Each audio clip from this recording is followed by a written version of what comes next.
Welcome to a new experiment. I'm calling it Behind the Column, and this is where I show you some of the interviews with the really interesting people who I speak to in the process of researching and writing my columns. I think they deserve a little bit of attention. So this week's kicks off with Morgan Cox, who came on to Q&A to talk to us about the problems he's having with housing. I hope you enjoy it. Hi Morgan, thank you so much for coming and chatting to me. We met because you came and asked a question on Q&A about rent increases, the rent increase that you've been struck with of $180 a week.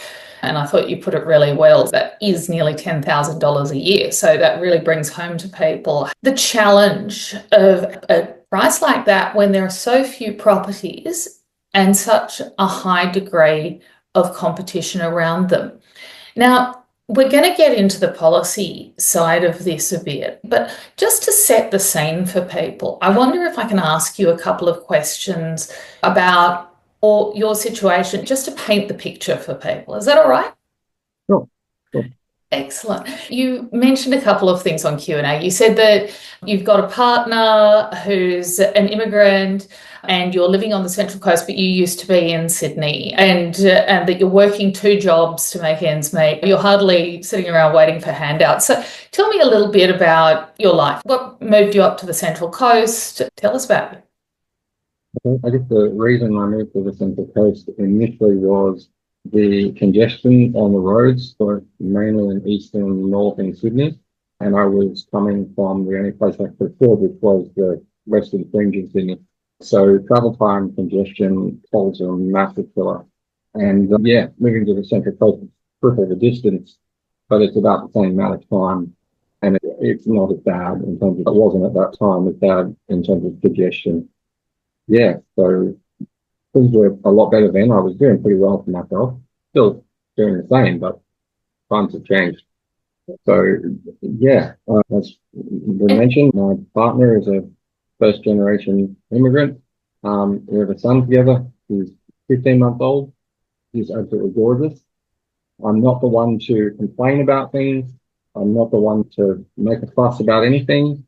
But when it comes to protecting my family, feeding my family, I just have to swallow my pride, and I had to stand up and say something because someone has to do something. It's not just me. There's millions of them.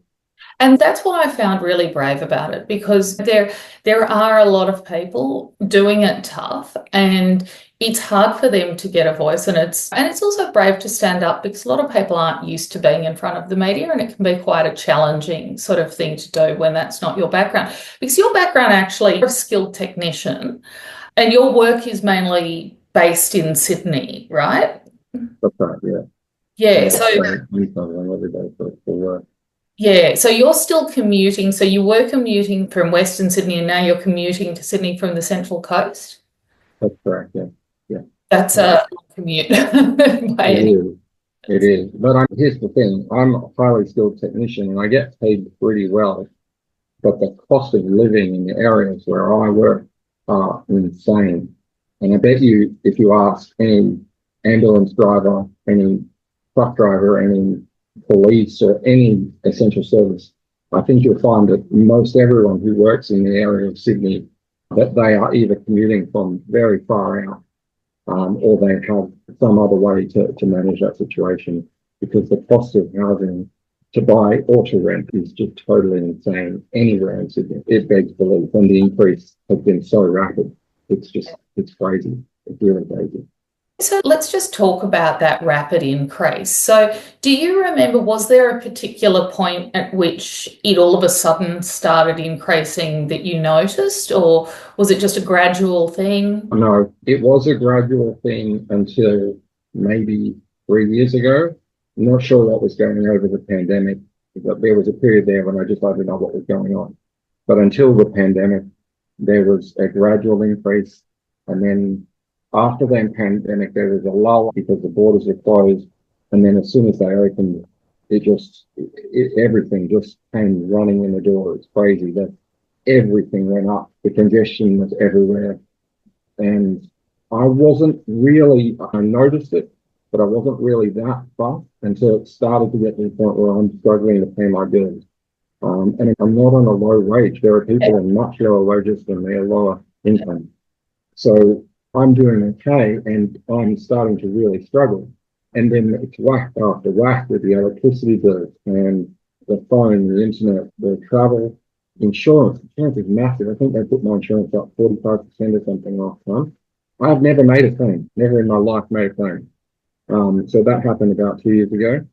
And What then, insurance was and then I that? noticed, Like car insurance, house insurance, or what sort of insurance was yeah, housing contents. I've got insurance for my business as well, and there's a bunch of different insurances.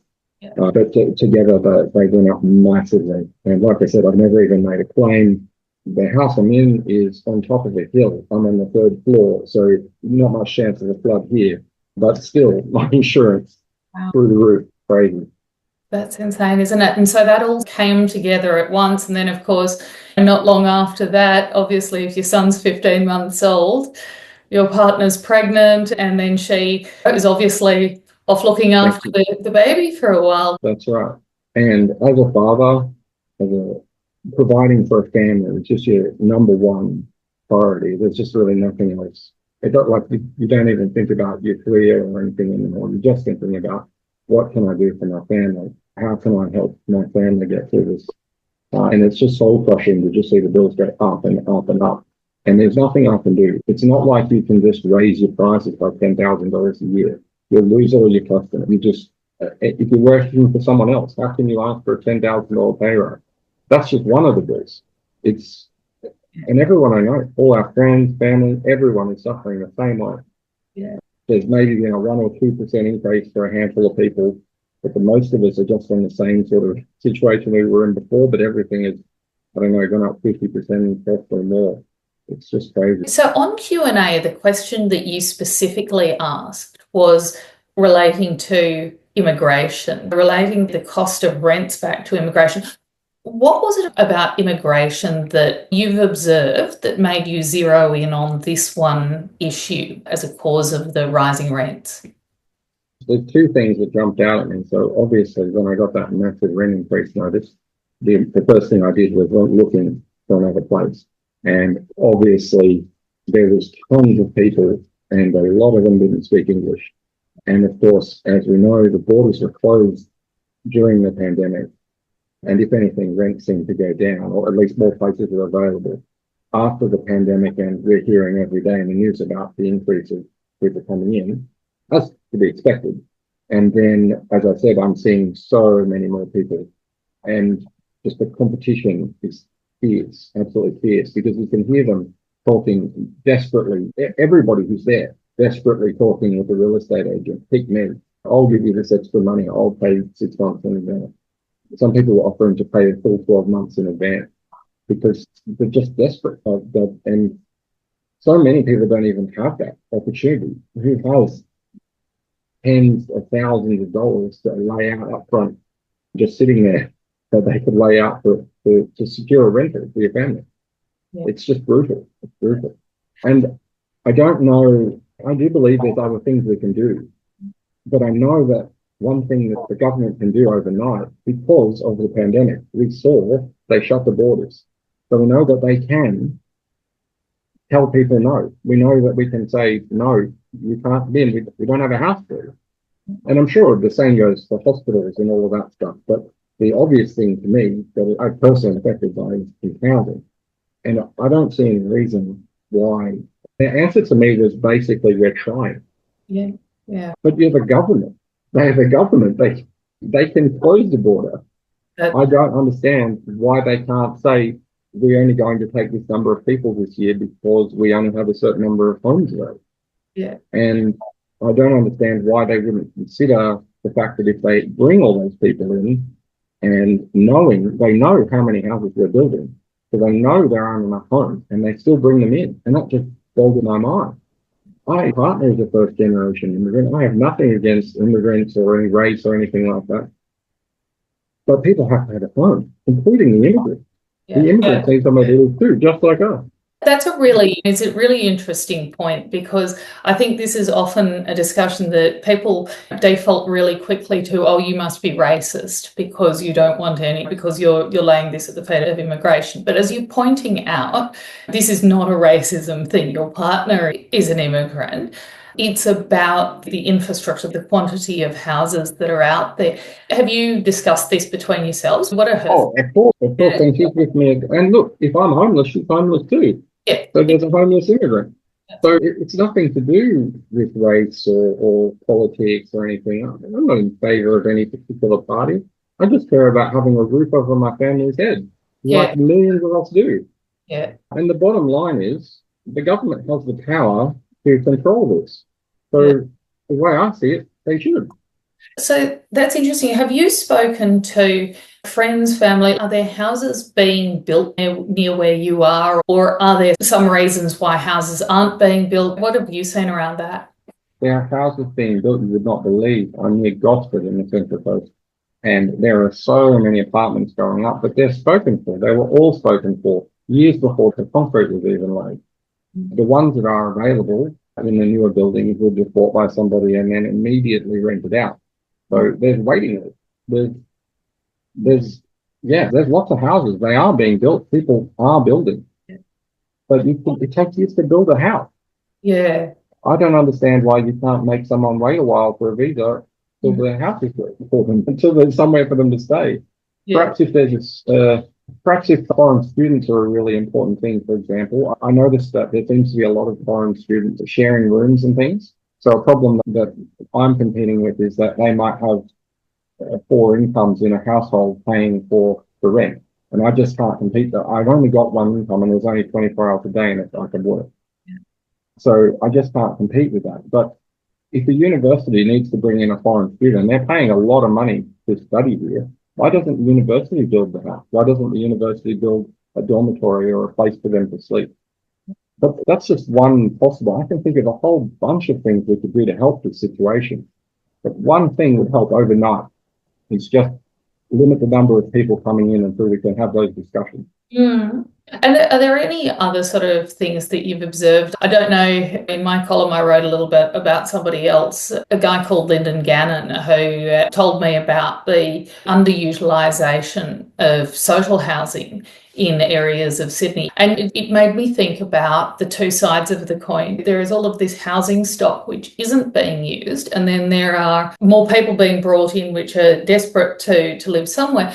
And in fact, the people who are being crunched in the middle, and this is why it's so interesting with you, the people who are actually being crunched are the people who are earning an income. You're working for a living, you're not getting handouts, but because this stock is underutilised, there are fewer houses for people like you in the inner city, or for people like all of us. It's just there are fewer houses that are usable as a result of that. Yeah. And look, I'm not demanding an inner city house or a nice house or anything. I'm just demanding a house within a reasonable distance of where I need to work. Yeah. I'm willing to travel, and I don't need the best house in the world. I just need a house that's suitable for my family and it's affordable, that I can afford. Yeah. And I think there's a stack of other things that we can do. You might consider doing things about short-term rentals and stuff. I understand there's a bunch of towns where the locals can't get a house because they're all short-term rentals. There's things we could do about that. There's a whole bunch of things we could do. But right now, people are suffering, like really suffering. I think 300,000 people, something like that, I've heard, are homeless now. Yeah. This is the second richest country behind, I think, Liechtenstein or something in the world. Right. 200,000 homeless people, 3 million people on the brink of homelessness. It's insane. It doesn't make sense. So have there been any politicians or political candidates or anyone who's been talking about this in a way that you've connected with? Have you seen anybody picking this topic up? I just see them repeatedly saying, let's build more houses, let's build more houses, let's build more houses. I'm in the building industry. We can't build more houses. We can't. It takes time, it takes people, it takes resources, and it takes years to pull everything together to do it. We can't build any more houses than we're building now. We can't have 1 million extra houses in a couple of years. We have to manage either what we have or we have to do something about for some reason they're calling it population growth, but the population is not growing. It's all immigration. Our population is going backwards. So there should be more and more houses available if it wasn't for immigration. Yeah. Yeah. So I'm really focused on that because I know that it's a very quick thing that they could do that would give us breathing room to address all those other things that we can do. And then we can talk about increasing immigration again. Both sides of politics, or all sides of politics now, seem to be quite afraid of engaging with the ultimate sort of conclusion of the problem, which is that you're not going to be able to build your way out of it in the short term. Yeah. And that sort of, if you were looking around, and I'm not going to ask you who you vote for because that would be a violation of the voter privacy. If you were looking around, is there any party that is, or any candidate that is promising anything that sounds to you like a solution to this? Well, I'm hearing chatters here and there about some parties that might have some policies on reducing immigration temporarily, but I don't think it's really the Labor Party and the Liberal Party have the thing stitched up. So really, if anything's going to change, it's got to be them. And I think if it's going to be them, it's got to be from within. So what I'm desperately hoping for is that someone in those parties will be listening to me on behalf of literally millions of people who are just going through the same thing or worse. And if they would just listen to us, we're not asking them to do anything incredibly drastic, and it's not anything that they haven't done before. Immigration in the past has been much lower. And so really all we're asking is for the leadership to manage the country. Like, it just seems like common sense to me. Just plan. What else is their job? I know. I guess though, so one question that always comes to mind with this, it's like everybody wants to end it, except for these people. And your partner, no doubt, if her parents are still alive, might like them come to Australia at some point, or family or something like that. It's, how do you think, in your sort of opinion, how do you balance that desire to bring your loved ones after you, or if they want to come, to find a pathway in, with the obvious shortage and the obvious fact that at the moment there's a mismatch between the number of houses available and the number of people coming in? Of course, my partner would really love to bring her family here. I guess we've got a couple of considerations. The first one is she needs a roof over her own head before she can even worry about that. And when they come, they need to have a roof as well. You don't want to bring them here and then be forced into the street. So there's no two ways about it. It's not going to increase suffering by delaying the visa. It might increase a lot of suffering if you say yes to too many people too quickly. And again, I'm not calling for shutting the borders. I'm just calling for a sensible approach to manage immigration coming into this country to match what the people who live here and the immigrants themselves need. Yeah. That's their job. Their job is to manage the country. It does seem fairly simple to me. We always say, out of compassion, people want to come here to build a better life for themselves, but Australians want to build a better life for themselves as well. Yeah. So that's got to be a priority that you put forward. And do you think if the cost of living were managed in other ways, would that change the consideration? Would that change the equation that you'd be looking at? Well, my electricity bill has gone up by maybe $1,500 a year, which is a lot. And my insurance has gone up a lot as well, and my food, but all of that is still combined less than the rent. And then there's the consideration, if my landlord decides to sell this place, or decides that it's just easier to give it to someone else to share the rooms and make more money, or for any other reason. Maybe they get sick or they just want to move in. I just won't be able to find any other places. There just isn't even anything available. And again, that means an immigrant out on the street is too. So it's not like it's just Australians. It's literally everyone in the country now is going to suffer if we don't do something about it. And I'm not saying that we close the borders permanently forever. I'm just saying that we should lower immigration to match the available housing and then work with the other problems and hopefully we can solve it. Hopefully, like I said, we can talk about those underutilized houses. My mum lived in an area where there was a whole bunch of housing commission houses that were empty. We can talk about maybe selling them to people and letting them renovate them and live in them. We can talk about short-term rentals. Maybe they're basically acting as and getting paid as hotels, so perhaps they need some kind of licensing. But we can't have that discussion until we do something about the situation we have now. Because in another year, when we've had that discussion, I think millions of people will be homeless. The rate that it's increasing seems to be exponential. Yeah. I'm just hearing more and more, and I don't think I know anyone anymore who's not struggling with rent or a mortgage.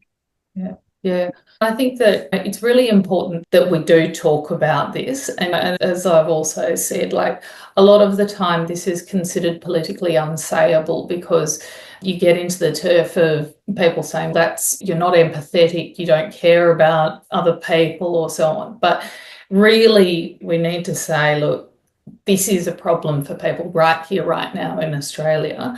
And if you don't solve this is going to become a bigger issue, which is going to have consequences, probably in social consequences and consequences in terms of social cohesion, because that's really a concern when you get people upset, angry, and not being able to improve their lives. Then that's when you get problems in society, as we've seen elsewhere. Yeah, that's part of it. I think it's even worse than that. The crisis is damaging the economy as a whole. Working really hard and then not being able to pay your bills is emotionally, and I guess it just sucks your energy out. How can people be expected to work hard or start a business when they're under financial stress? How can people innovate? How can people be productive? We've got skills shortages, and in my case, for instance, I'm highly skilled, but I'm being forced out of the city where I need to use my skills. So if I get a job out in some remote town where I can afford to live, sweeping floors or whatever job that might be, my skills are gone. Yeah. My skills are lost. Yeah. And that's probably already happening. It's probably already happening a lot. I reckon that a lot of the government keeps going on about low productivity, and I think that that's part of it. I think this cost of living is reducing productivity, and it's going to get worse. It's going to get worse if we don't address the problem. I suspect that it might even be contributing to crime. I'm not sure, but if you're desperate enough, maybe stealing is better than starving. So that's where people get to, isn't it? That's where people get to. Look, my time on this Zoom call is about to run out, Morgan, but I have a question that I'd love to ask you just as a sort of way to wrap up, because I think that everything you're talking about is really important.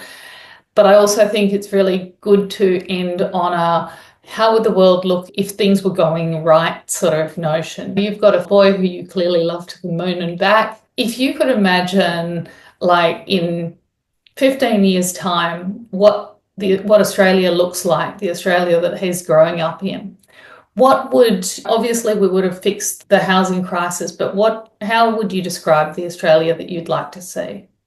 Okay, I'm probably going to cop flack for saying this, but if house prices go down, if you sell your house and buy another house in the same market, it doesn't matter if your house is worth $1 million or $10 million.